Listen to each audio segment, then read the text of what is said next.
Hello everyone, I am मनस्वी और आज हम स्टार्ट करेंगे आपके सिविक्स के चैप्टर 7 मार्केट अराउंड अस से। यहाँ पे है अंजल मॉल जो है वो 5 फ्लोर यानी कि 5 मंजिला शॉपिंग कॉम्प्लेक्स है। कविता और सुजाता एंजॉय कर रही थी, कभी लिफ्ट से ऊपर जा रही थी कभी नीचे आई थी। तो ऐसा लग रहा था कि जो लिफ्ट है वो ग्लास से बनी है। तो जब लिफ्ट ग्लास से बनी है तो वो बाहर का भी अच्छे से देख रही थी, देख पा रहा था क्योंकि है ना। तो बहुत फैसिनेटिंग यानी कि बहुत मज़ा आ रहा था उन्हें जब वो अलग अलग शॉप्स देख रही थी, आइसक्रीम, बर्गर, पिज़्ज़ा और दूसरी फूड शॉप। क्योंकि देखिए जो मॉल होता है ना उसमें सारी शॉप्स होती है ना, ठीक है। तो कैसी शॉप्स होती हैं, हर एक तरीके की शॉप्स होती हैं वहाँ पे, ठीक है। तो कुछ शॉप थी होम अप्लायंस से फुल ऑफ, कुछ थी फुटवेयर और कुछ लेदर आइटम की शॉप्स थी और कुछ बुक शॉप्स, ठीक है। तो जब वो दोनों वॉन्डरिंग यानी कि घूम रही थी 3rd फ्लोर पे, तो वो एक ऐसी दुकान के अंदर गई जहाँ पे ब्रांडेड रेडीमेड क्लॉथ्स बिक रहे थे। सिक्योरिटी गार्ड उन्हें रोकने वाला था लेकिन सिक्योरिटी गार्ड ने उन्हें रोका नहीं, ठीक है। तो फिर जो दोनों थी कविता और सुजाता, तो वे ड्रेसेस को देख रही थी और उनके प्राइस टैग को देखा। तो कोई सी भी ड्रेस ना 3000 से कम की नहीं थी, क्योंकि देखिए वहाँ पे बहुत अच्छी ब्रांडेड कपड़े होते हैं, ब्रांडेड चीज़ें होते हैं, इसलिए वो बहुत महंगी होती हैं, एक्सपेंसिव होती हैं। तो सुजाता ने कविता से फुसफुसाए, मतलब विस्पर धीरे धीरे बोली कि मैं तुम्हें दूसरी दुकान पे ले चलूँगी जहाँ पे अच्छे रेडीमेड क्लोथ्स जो हैं वो रीज़नेबल प्राइस यानी कि मुँह मांगे प्राइस पे मिलेंगे। अब शॉपिंग कॉम्प्लेक्स और मॉल्स क्या होते हैं, तो देखो हमने देखे 2 kind of market place, weekly market और मार्केट हमारे नेबरहुड की। दूसरे मार्केट भी होते हैं अर्बन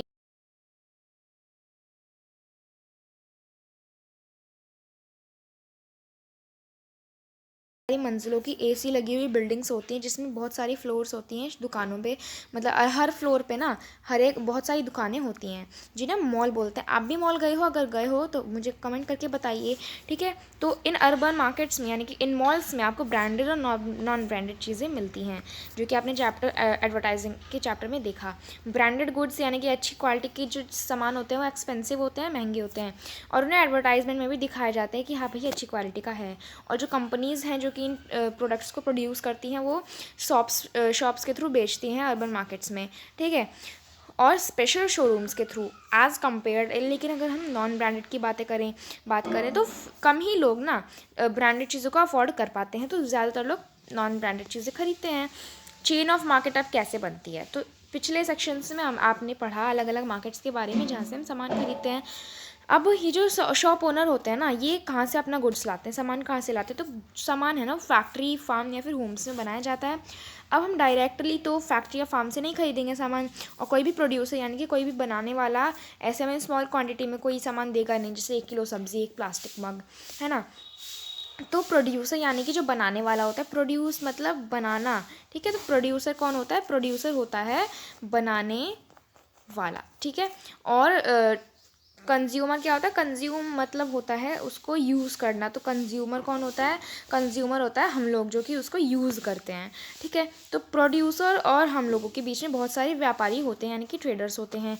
होलसेल ट्रेडर जो है वो पहला इंसान होता है जो कि प्रोड्यूसर से लार्ज क्वांटिटी यानी कि बल्क क्या होता है, बल्क होता है थोक में सामान खरीद लेता है। For example vegetable wholesaler trader जो है वो कुछ किलो सब्ज़ी नहीं लेगा, वो 25 से 100 किलो सब्जी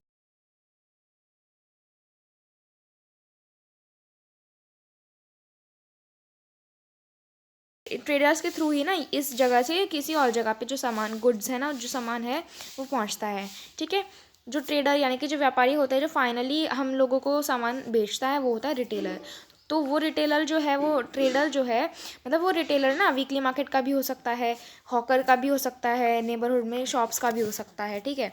हर सिटी यानी कि हर एक शहर में ना एक होलसेल मार्केट होता है। होलसेल मार्केट ही वो जगह होती है जहाँ पे सामान सबसे पहले पहुँचाया जाता है, फैक्ट्री से होलसेल मार्केट में सबसे पहले सामान पहुँचाया जाता है, फिर दूसरे ट्रेडर्स को बेचा जाता है। रोड साइड हॉकर जो आपने पढ़ा था, वो जो आपने पिछले सेक्शन में पढ़ा, वो लार्ज क्वांटिटी प्लास्टिक आइटम्स ले लेता है होलसेल ट्रेडर से। वो intern might have bought these from another, intern हो सकता है वो किसी और को बेच दे, इवन और बड़े होलसेल ट्रेडर को सिटी में। तो जो सिटी है ना, जो सिटी होलसेल ट्रेडर होता है ना, वो large quantity of plastic item ले लेता है फैक्ट्री से और अपने गोडाउन में उन्हें सेव कर लेता है। गोडाउन, तो गोडाउन जो है हम उसे होलसेल मतलब जो है गोडाउन जो है ना, हम उसे क्या कह सकते हैं, हम गोडाउन को होलसेल मार्केट भी कह सकते हैं। तो गोडाउन में सेव कर लेता है जो होलसेल ट्रेडर होता है, फैक्ट्री से लेके सामान गोडाउन में सेव कर लेगा। तो इस तरीके से चेन ऑफ मार्केट सेटअप होती है। जब हम सामान खरीदते हैं तो हमें नहीं पता होता जो चेन ऑफ मार्केट है, वो चेन मतलब बहुत सारे मार्केट्स और बहुत सारे ट्रेडर्स के थ्रू ये हमारा सामान हम तक पहुंचा है। आफ्ताब जो कि होलसेलर है सिटी में, आफ्ताब जो है वो उन होलसेल ट्रेडर्स में से एक है जो कि सामान बल्क में ख़रीदता है। उसका बिजनेस स्टार्ट होता है 2 बजे सुबह की। जब वेजिटेबल्स जब मार्केट पहुंच रही होती है तो ये वो टाइम होता है जब वेजिटेबल मार्केट में काम करने की बजिंग होती रहती है, आवाज़ आती रहती है। वेजिटेबल्स जो हैं वो ट्रक्स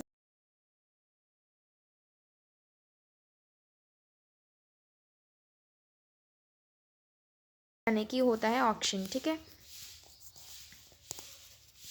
तो आफ्ताब जो है वो इस ऑक्शन में पार्टिसिपेट करता है और डिसाइड करता है उसे क्या खरीदना है। टुडे फॉर एग्जांपल वो 5 क्विंटल कॉलीफ्लावर लेगा, 10 क्विंटल अनियन लेगा। और उसकी जो शॉप है ना, मार्केट में शॉप है उसकी जहाँ पे वो वेजिटेबल्स को स्टोर करता है, ठीक, जो कि उसने खरीदी हैं। फिर यहाँ से वो क्या करेगा कि हॉकर और शॉपकीपर्स को जो कि सुबह सुबह ही आने लगते हैं 6 बजे, उन्हें दे देगा। तो उन्हें ऑर्गेनाइज करने पड़ते हैं अपने परचेज़ को, जिससे कि वो अपना काम 10 बजे शुरू करते हैं। तो देखिए हमने यहाँ पे देखा 10 quintal of onion, 5 quintal of onion, तो 1 क्विंटल, ठीक है। 1 क्विंटल जो है, 1 क्विंटल में कितने किलो होते हैं, तो आप मुझे कमेंट करके ज़रूर बताइए, ठीक है। मैं अगली वीडियो में इसके बारे में बताऊँगी। तो अब मार्केट्स एवरीवेयर, तो हमने डिफरेंट टाइप मार्केट प्लेस देखे जहाँ से लोग सामान खरीदते बेचते हैं, गुड्स मतलब और सर्विसेज प्रोवाइड होती हैं। तो जितने भी मार्केट्स हैं ना, एक स्पेसिफिक लोकेलिटी में होते हैं, लोकेशन में होते हैं, और ये पर्टिकुलर मैनर और टाइम में वर्क करते हैं। हाउएवर ज़रूरी नहीं है कि हर इंसान को कि हाँ वो भाई ये है मार्केट, हर इंसान मार्केट जाए और फिर सामान को लेके आए, ठीक है। आप इन दिनों तो ऑर्डर भी कर सकते हो अलग अलग वैरायटी ऑफ चीज़ों के लिए फ़ोन से ही और इंटरनेट के थ्रू। जो गुड्स हैं, जो कुछ सामान है, वो आपके घर पे ही डिलीवर हो जाएगा। क्लिनिक्स में और नर्सिंग होम में आपने सेल रिप्रेजेंटेटिव को देखा होगा, तो ये जो पर्सन है ना, ये गुड्स बेचने में एंगेज्ड होते हैं। बाइंग एंड सेलिंग जो है वो अलग अलग तरीक़ों से होता है, ज़रूरी नहीं कि मार्केट से ही बाइंग एंड सेलिंग होता है। मार्केट जो हमने देखे उन जो हमने मार्केट्स देखे, जैसे कि नेबरहुड वाली दुकानें होती हैं, है ना, और जो वीकली मार्केट्स होते हैं, और हमने मॉल देखे, कॉम्प्लेक्सेस देखे, तो इन्हें तो हम ईजिली रिकॉग्नाइज़ कर सकते हैं। लेकिन बहुत सारे मार्केट होते हैं जिनका हमें पता भी नहीं है। दिस इज़ बिकॉज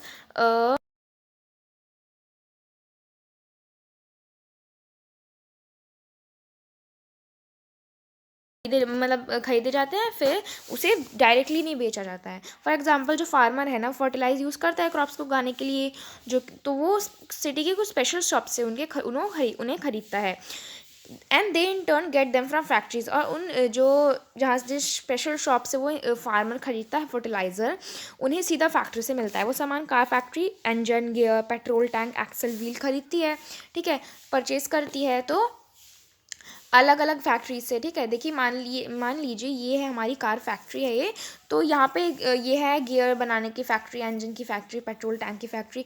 तो अलग अलग फैक्ट्री से ना सामान लेगी, फिर बाद में एक फाइनल कार बना के रखेगी। तो हम we don't usually see all the buying and selling, हमें दिखता नहीं है कि कितना खरीदना बेचना हुआ है फाइनल प्रोडक्ट में। तो the car in the showroom, फिर बाद में कार शोरूम में रखी जाती है। जो स्टोरी है, मतलब ऐसे ही सिमिलर स्टोरी होती है किसी और सामान के साथ भी, ठीक है। यहाँ पे मार्केट्स और इक्वालिटी, इसको हम डिस्कस करेंगे अगली वीडियो में। तो ज़रूर कमेंट करके बताइए वीडियो कैसी लगी, और मुझे ये भी बताइए कि आप मॉल गए हैं नहीं गए हो या नहीं गए हो, और 1 क्विंटल में कितने किलोग्राम्स होते हैं ये भी ज़रूर बताइए। कोई क्वेरी है तो आप ज़रूर पूछिए कमेंट सेक्शन में। और वीडियो कैसी लगी, अगर अच्छी लगी तो लाइक कीजिए, अपनी फ्रेंड्स के साथ ज़रूर शेयर कीजिए, जिससे वे भी इसको समझ पाएँ। Thank you so much.